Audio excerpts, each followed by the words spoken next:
Bagaimana seorang perwira biasa berubah menjadi salah satu jenderal paling terkenal di front Arktik?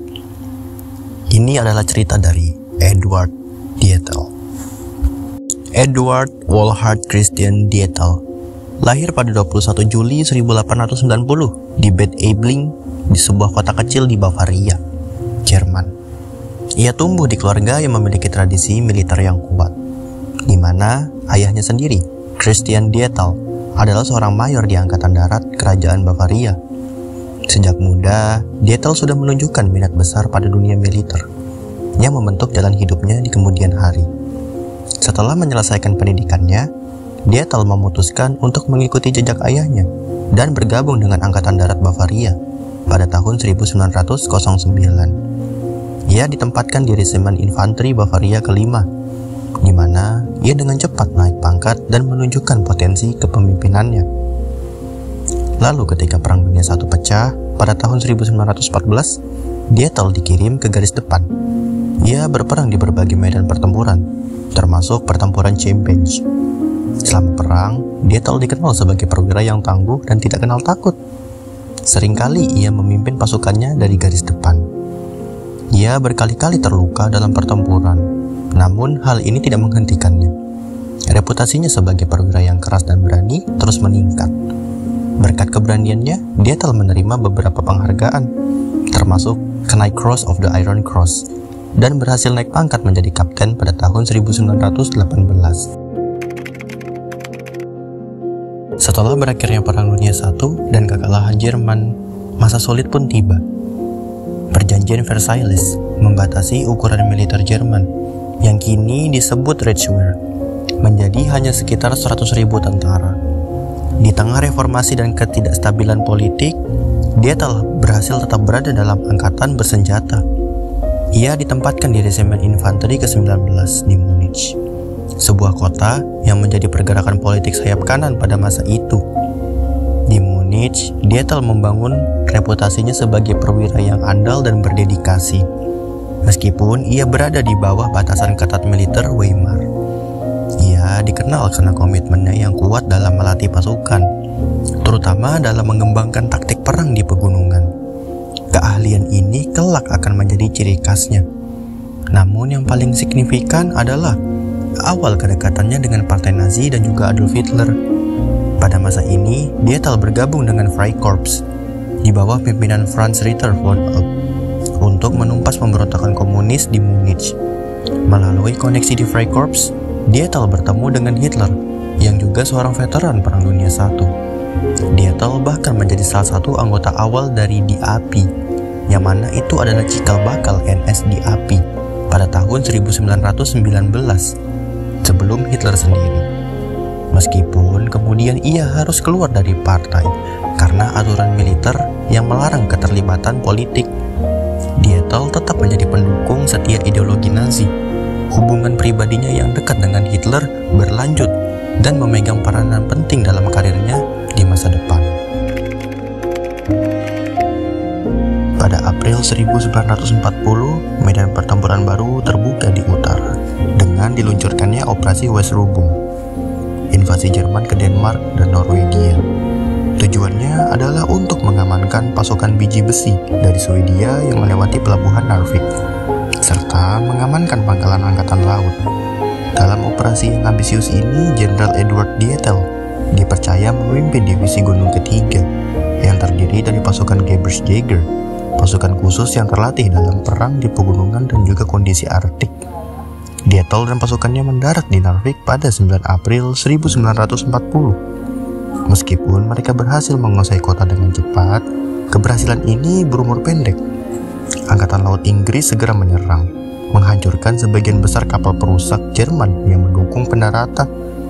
Akibatnya, pasukan Dietel di Narvik menjadi terisolasi, terputus dari pasukan dan juga bala bantuan. Mereka kini terkepung oleh pasukan sekutu yang jauh lebih besar, termasuk pasukan Norwegia, Inggris, Prancis, dan juga Polandia. Lingkungan Arktik yang keras, yang seharusnya menjadi keunggulan Gebirgsjäger, kini mengancam balik mereka seiring menipisnya persediaan. Namun, disinilah kepemimpinan Dietel benar-benar bersinar. Terjebak di antara laut dan pegunungan bersalju, Dengan musuh di setiap sisi, Dietel menolak menyerah. Ia mengorganisir pertahanan yang gigih, memanfaatkan keahlian pasukannya dalam perang gunung untuk melakukan serangan balik kecil-kecilan, menyusup di malam hari dan mengganggu pasukan sekutu. Pasukannya berjuang dengan keberanian luar biasa dalam kondisi ekstrim. Meskipun sempat diusir dari Narvik, pada akhir Mei, situasi di Eropa kontinental yang memburuk memaksa sekutu untuk menarik pasukannya dalam operasi Alphabet. Hal ini memungkinkan pasukan Dietel merebut kembali Narvik pada 9 Juni. Keberanian dan ketahanan Dietel dalam menghadapi situasi yang tampaknya tanpa harapan menjadikannya figur sentral dalam propaganda Nazi. Rezim Hitler dengan cepat menjulukinya sebagai pahlawan Narvik, menggunakannya sebagai simbol keberanian dan ketahanan tentara Jerman. Kemenangan ini, meskipun strategis, juga memberikan Dietel reputasi yang melambung tinggi dan menjadi salah satu jenderal favorit Hitler. Setelah pertempuran sengit di Narvik, reputasi Dietel sebagai pemimpin pasukan gunung yang tangguh semakin menguat. Hal ini menempatkannya pada posisi kunci ketika Operasi Barbarossa, invasi Jerman ke Uni Soviet, dimulai pada Juni 1941. Dietel dipercaya memimpin Angkatan Darat Gunung ke-20 di front Arktik, sebuah teater perang yang brutal di utara Finlandia. Medan di sana jauh lebih ekstrim daripada apapun yang pernah dihadapi pasukan Jerman. Bukan hanya perlawanan musuh, mereka juga harus menghadapi alam yang membeku, suhu dingin, medan bebatuan yang sulit, dan salju tebal yang tidak pernah mencair sepenuhnya. Kondisi ini melumpuhkan pergerakan, menghambat logistik, dan menguji batas ketahanan manusia. Kekurangan suplai menjadi masalah kronis, karena jalan dan jalur kereta api terbatas dan terus-menerus diserang oleh pasukan Soviet. Tujuan utama Dietel adalah merebut kota pelabuhan strategi di Murmansk, yang merupakan satu-satunya jalur laut Uni Soviet yang bebas es di Laut Arktik, dan jalur vital untuk menerima suplai dari Sekutu Barat melalui Operasi Barbarossa di Soviet. Namun, serangannya menemui kegagalan total. Meskipun pasukannya bertempur dengan heroik, mereka tidak bisa menembus pertahanan Soviet yang kokoh di tengah medan yang mustahil. Logistik yang buruk dan perlawanan yang gigih dari tentara merah menggagalkan setiap upaya. Meskipun operasi besar ini berakhir dengan kegagalan militer, reputasi Dietel di mata Hitler dan publik Jerman tidak runtuh. Sebaliknya, ia tetap dianggap sebagai salah satu jenderal favorit Führer. Kegagalannya disalahkan pada kondisi alam yang mustahil, bukan pada kepemimpinannya. Di sisi lain, dia telah membangun hubungan kerja yang baik dan saling menghormati dengan komandan-komandan Finlandia yang bertempur berdampingan dengan pasukannya. Mereka mengakui keberanian dan dedikasinya yang berkontribusi pada citra positifnya meskipun kekalahan strategis. Di balik citra jenderal yang tangguh, Edward Dietel memiliki karakter yang kontras dengan banyak jenderal Wehrmacht lainnya. Berbeda dengan para perwira tinggi yang seringkali elitis dan juga menjaga jarak, Dietel dikenal sebagai sosok yang sederhana dan juga rendah hati. Ia sering terlihat berjalan kaki di tengah kota dan tidak ragu untuk berinteraksi langsung dengan pasukannya, bahkan berbagi cerita dan juga lelucon. Reputasi ini menjadikannya sangat populer dan dicintai oleh prajuritnya, yang menganggapnya sebagai pemimpin yang peduli, bukan sekedar komandan yang memberi perintah dari jarak jauh. Banyak kisah tentang Dietel yang memilih untuk berpergian menggunakan jeep atau bahkan hitchhiking daripada menunggu iring-iringan kendaraan yang mewah. Karakteristik unik ini ditambah dengan loyalitasnya yang mendalam pada ideologi Nazi, membuatnya menjadi salah satu jenderal kesayangan Adolf Hitler. Hubungan mereka lebih dari sekedar atasan dan bawahan. Itu adalah hubungan yang dilandasi kepercayaan pribadi yang kuat. Dietel adalah salah satu anggota awal Partai Nazi dan merupakan pendukung setia Hitler sejak masa-masa awal. Loyalitas buta ini memberikan Dietel perlindungan politik yang luar biasa. Bahkan ketika operasi militernya menemui kegagalan seperti di Murmansk, Hitler selalu membela Dietel, menyalahkan kondisi alam yang ekstrim, bukan kesalahan strategis sang jenderal. Citra Dietel yang heroik dan rendah hati ini dimanfaatkan secara maksimal oleh mesin propaganda Nazi. Ia digambarkan sebagai pahlawan dari rakyat yang berjuang demi nasionalisme sejati. kartu pos, film, berita, dan juga artikel surat kabar memuat wajahnya yang berkesan dan mengisahkan ketangguhannya di medan perang yang paling brutal. Ia menjadi simbol keberanian untuk pengorbanan, sebuah alat yang efektif untuk memotivasi prajurit dan menginspirasi publik Jerman. Namun, di balik citra yang dipolisi ini, Dietl juga terlibat dalam tindakan kejahatan perang, seperti menerapkan Kommissar Order yang kejam dan menggunakan pekerja paksa. Pada 23 Juni 1944, sebuah peristiwa tragis menimpa front Arktik dan mengguncang pimpinan tertinggi Jerman. Jenderal Eduard Dietl baru saja kembali dari pertemuan pribadi dengan Hitler di markasnya, Berchtesgaden.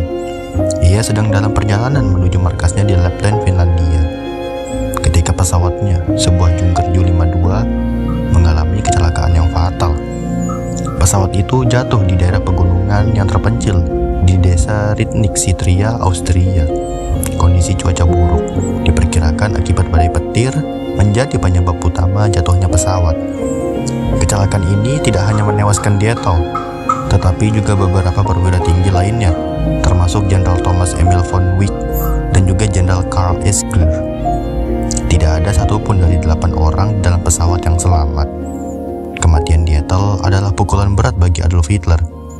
Ia tidak hanya kehilangan salah satu jenderal terbaiknya, tetapi juga seorang teman dekat yang paling setia dan beriman pada ideologi Nazi. Hitler sangat terpukul atas berita ini. Sebagai tanda dukanya, ia memerintahkan pemakaman kehormatan besar yang jarang diberikan kepada jenderal lain.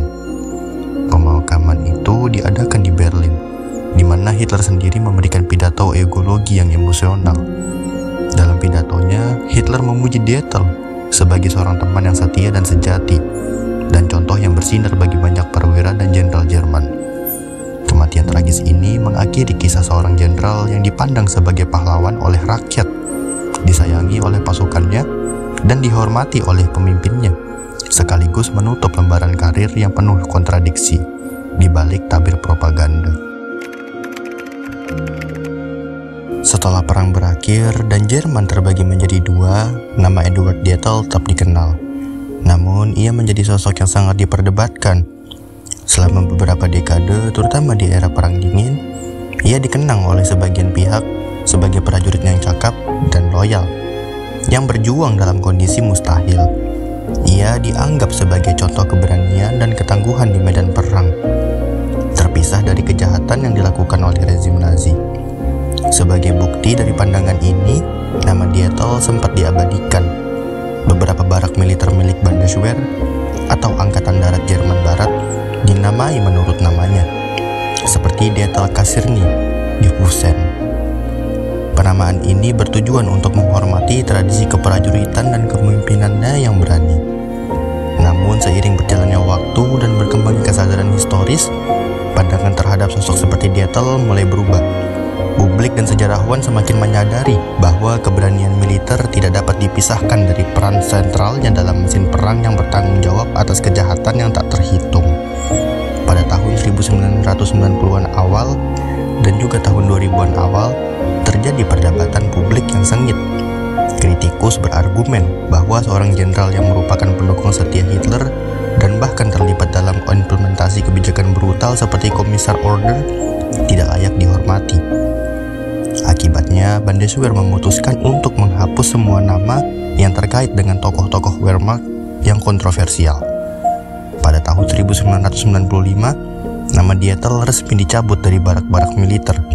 Warisan Dietl kini menjadi contoh yang kompleks dari dilema sejarah. Bagaimana memisahkan kepahlawanan di medan perang dan keterlibatannya dalam sebuah ideologi yang menindas. Pada akhirnya, ia dikenang bukan hanya sebagai komandan yang gigih, tetapi juga sebagai bagian integral dari mesin perang Nazi yang mengabdi pada salah satu rezim paling gelap dalam sejarah.